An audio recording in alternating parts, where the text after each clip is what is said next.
Aytadilar, erimga ko'p tilim bilan ozor berib, xafa qilib qo'yaman. Qanday qilib itoatli ayol bo'lish mumkin? Buni itoatsizlik yoki o'sha ayollarda tili uzunligini ayolga tegishlik jihati bor. Uni ayol o'zini isloh qilib, boshqa qilib tuzatadi, ya'ni. Erkakka tegishlik jihati bor.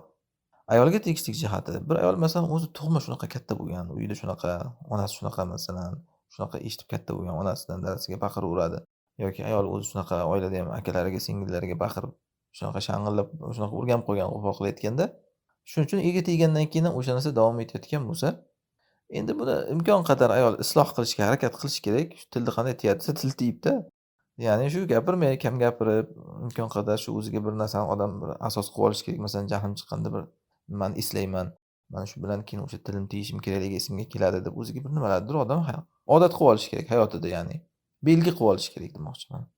Ana shunday qilib harakat qilasiz. Mastata'tum qodir bo'lgancha. Undan u yog'iga endi ba'zan o'sha o'zingiz ham sezmay qolsangiz, inshaalloh Alloh kechiradi u narsalarni. Masalan, mana Zaynab onamizni qarang. Zayd radhiyallohu anhuga shunaqa tili uzun bo'lgan.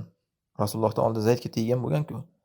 Zayd tinmay shikoyat qilib kelavergan Rasululloh sollallohu alayhi vasallam oldiga, bu xotin menga ozor beryapti deb. Keyin Rasululloh sabr qil deganlar, taqvo qil deganlar va jo'natib yuborganlar ajrashma deb. Oxiri keyin Alloh shuni mana Qur'onda tushirdi-ku. Ittaqillah deb Zaydga aytardingiz deb. Ya'ni bunda qarang, o'sha Zaynab onamiz masalan aslida ummul mu'minin bo'lishga loyiq darajadagi ayol ekan, lekin shu tili uzun bo'lgan. Hatto Oysha onamiz aytganlar-ku, Zaynabda men hech yomonlik ko'rmaganman, balki Rasululloh sollallohu alayhi vasallam ayollari ichida menga eng raqobatlashiladigan shu edi degan. Faqat shu bitta narsasi bor edi, shu jahli tez edi degan. Lekin undan ham tezda qaytardi deganlar. Ana shuning uchun mana inson jahl tezligiga yarasha islohi tez bo'lishi kerak. Tili yomonligiga yarasha keyin to'g'rilashni bilish kerak. Ana shunda unsi-bunsiga tengma-teng bo'lib ketadi inshaalloh. Jahlingiz tez bo'lib, tilingiz yomonlik qilib gapirib qo'ydingizmi, bo'ldi, keyin shirin gap gapiring, ko'nglini ovlang va hokazo. U yomonliklaringizni isloh qilib yuvadi mana shu yaxshiligingiz. Aytmoqchimanki, demak inson qo'ldan kelgancha shunday harakat qilsa, keyin uni tabiati shunaqa bo'lsa demoqchiman.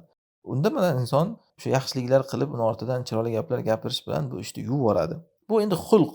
Qon bilan kirgan jon bilan chiqadi degandek, odamni shunaqa xulqi bo'lsa, shunaqa o'zi tili yomonroqlik bir uni qo'ldan kelgancha isloh qilinadi. Ba'zan lekin eplab bo'lmay qoladi, odam tildan chiqib ketadi shunaqangi. Jahli ustida, ya'ni inshaalloh Alloh kechiradi buni. Hatto mana ummul mu'minlarda ham bo'lgan ekan bunaqangi narsa. Lekin bir ayol o'zi shunaqa bo'lmaydi. Ya'ni u o'zi tug'ma yoki oilada shunaqangi baqiroq emas. Erga tegib shunaqa bo'lib qoldi. Ana bu yerda endi bu erda aybidan bo'ladi. Erda aybini ham endi u sanasangiz ko'payib ketaveradi. Erkakda aybi. U ham ba'zan erkakni isloh qilishi mumkin bo'lgan ayblari bor. Erkak isloh qilolmaydigan ayblari bor. Erkak isloh qila oladigan ayblari masalan, erkaklar ba'zan injiqlik qilib, xotiniga tergovchilik qilaverib, hamma narsani surishtiravurib, bir tiyingacha hisob qilaverishdan va hokazo. Ayol kishi bir tiyin ichida edi, ikki ichida edi, 3 marta, 4 marta, oxiri keyin jon-jondan o'tib ketib baqirishni boshlaydi ayol kishi. Siqilib ketgandan, ya'ni erkakda shunaqa injiqliklaridan. Bunaqa paytda erkak aybdor. Erkak o'zini isloh qilishi kerak. Bunaqa kovlagich bo'lmasligi kerak. Yana bir ayb borki, masalan, erkakdagi ayb, u erkak uni o'zini qo'lida emas u.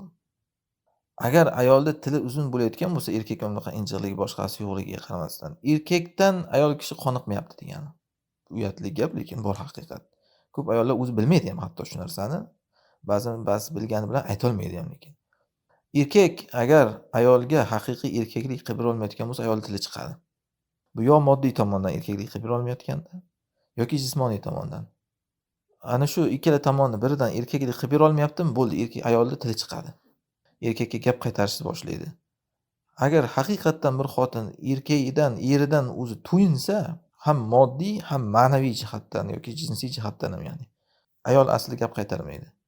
Shu nimadir joyi borki, kamtik joyi. Ana shuning uchun ayol ham o'zi ba'zan bilib, ba'zan bilmay erga tili chiqa boshlaydi. Agar moddiy bo'lsa deyapman mana, erkakning qo'lidami yo'qmi qarash kerak. Erkakning qo'lida bo'lmasa, ayol kishining aybi bu, sabr qilmayapti.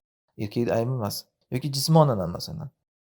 Ba'zan bir yigitlar bor, shu ko'rpasiga qarab oyoq uzatmaydi-da, o'zi bir qiltiriq pachoqqina erkak, masalan, baquvvat bir xotin oladi. Qarasangiz keyin u bir-biriga to'g'ri kelmaydi, ya'ni munosabatlari, to'shagi, boshqasi. Ana shu paytda keyin ayol kishining tili chiqa boshlaydi u eriga. Bunaqa paytda yechim nima desa, yechim ayolda. Yo shu erkakka endi mayli rozi bo'lish kerak. Rozi bo'lmasa, undan ajrashish kerak.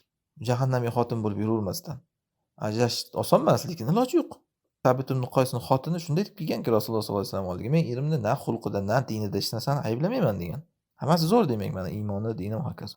Lekin men islomda nonko'r xotin bo'lishni istamayapman. Ya'ni bu odamni er deb qabul qilolmayman men degan. Pisand qilmay qo'yadi ayol kishi erini. To'shagida agar qoniqmasa yoki mana shunaqangi jismonan u narsa unga bir ko'rinishimi, qaddi qomatimi, ko'ngli to'lmasa undan u qabul qilmaydi uni. Qabul qilmagandan keyin o'z-o'zidan gap qaytara boshlaydi. Ana shunaqa zahrini sochib, hamma gapini yoqmaydi. O'z-o'zidan mana shunaqangi jahannamiy xotin bo'la boshlaydi. Shuning uchun aytyapmizki, o'zini o'zi eplab ayol kishi endi shu ekanda taqdirim deb yurolsa yaxshi olam Guliston. Unaqa qilib yurolmayaptimi, o'zini o'zi jahannamiy qilib, narigi dunyosini ham kuydirib, bu dunyosini ham qon qilib yashashga buyurmaydi shariat. Uni tinchgina ajrash bor, o'zi ko'ngling tusaganiga bittasiga turmushga chiq. Borib kelib o'zi birontasiga shunaqa deb aytsang ham zarari yo'q, men seni yoqtiraman, turmushga chiqaman deb. Zarari yo'q, aybi yo'q. Muhimi odam o'sha dunyoda ham o'zini baxtini topib yashash kerak va oxiratda ham shu erni rozi qilib jannatga kirish kerak. Bittaga ana shunaqangi mo'ti bo'lib, majbur bo'lib yurasan, dunyoingni ham qon qilib, oxiratingni ham qon qilib demagan shariat. Muhimi keyin mana shunaqa hayotini yo'lga qo'yaladimi, yo'qmi qarash kerak. Moddiy tomondan bo'lsa deyapman, pisand qilmaslik mana shunaqa imkoni bormi, yo'qmi qarashga, jismoniy tomondan bo'lsa bu erkakda ayb emas, ayolni o'zini ixtiyorida hamma. Buni dalili mana shu masalalarda. Alloh Qur'onda aytgan: "Ar-rijalu qawwamuna 'alan nisa bima faddallallohu ba'dahum 'ala ba'd va bima anfaqu min amwalihim." Erkaklar ayollar ustidan boshqaruvchi nima sababdan? Birinchidan Alloh uni ba'zisini ba'zisidan afzal qilganidan deyapti. Ikkinchidan molini nafaqa qilgandan degan. Mana shu yerda mana qarang, oyatdan chiqib turibdiki, erkak ayolni boshqara olish uchun, ayol indamay eriga bo'ysunish uchun ikkita narsa kerak ekan. Birinchisi, Alloh erkakni afzal qilib qo'yganligi. Bu aytdik mana erkaklik mana o'zi jismonan ham, ya'ni o'sha ayoldan ustun bo'ladi erkak odam. Va keyin molidan deyapti mana. Mol bilan nafaqa qilib qo'ygan joyidan. Agar mana shu ikkita narsa yo'q bo'lsa bo'ldi, ayol itoat qilmay qo'yadi erkakka. Yoki jismoniy yoki bir moddiy jihatdan. Ba'zan din ham qo'shiladi bunga, to'g'ri. Ya'ni masalan bir ayolni dini eridan ko'ra yaxshiroq. Erkak bir fosiq, fojirliklarni qilib yuradi va hokazo. Mana shu ham ba'zan qo'shiladi. Shunda ham ayollar ko'pincha erini pisand qilmay qo'yadi. Garchi yuqoridagi ikkitasi bo'lsa ham bunaqa paytda. Ya'ni yaxshi kelishgan erkak yoki masalan moli joyida yaxshi, lekin dini yomon. Ana shuning uchun unaqa paytda ayollar erini pisand qilmay qo'yadi. Bunaqa paytda ham aybdor erkak kishi tabiiyki taqvo qilmaganidan Alloh uni shunaqa xotinini unga itoat qiladigan emas, boshqaradigan qilib qo'yadi. Bu erni nuqsonidan bo'ladi. Bunaqa paytda ayol to'g'ri ish qilayotgan bo'lsa to'g'ri, noto'g'ri ish qilayotgan bo'lsa shariatga qarab noto'g'ri deyiladi. Muhimi mana shu sabablardan, ya'ni mana shu sabablarni qarash kerak endi. Bu yerda bir katta masala bu. Qaysi biri bu ayol o'sha eriga gap qaytarib qo'yishiga sabab bo'lyapti? Mana shunga qarab yechiladi bu ya'ni. Allohu a'lam.